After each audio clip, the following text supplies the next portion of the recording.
Welcome to Man Does Tech, where I solve the problems you didn't even know you had. You start by gathering both nano SIM cards and confirming the Redmi Note 5 is unlocked or supports both carriers. This avoids registration errors later. Power off the phone to protect contacts and prevent shorting, then eject the tray with the tool.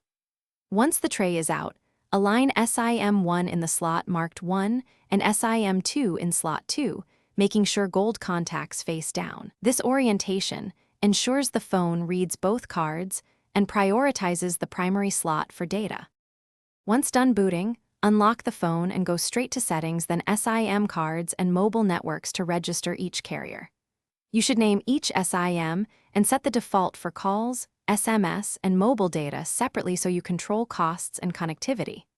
Make sure to enable VoLTE LTE per SIM if supported, and choose the preferred network type, LTE or 3G, so coverage and speed are optimized. This separation prevents accidental charges and ensures the phone switches correctly between networks.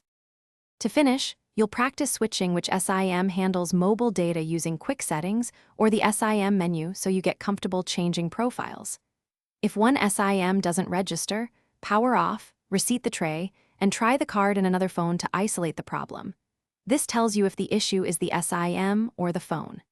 If registration or network problems persist, reset network settings. This clears conflicts and restores default APN entries, which usually fixes connectivity errors quickly. Thanks for watching.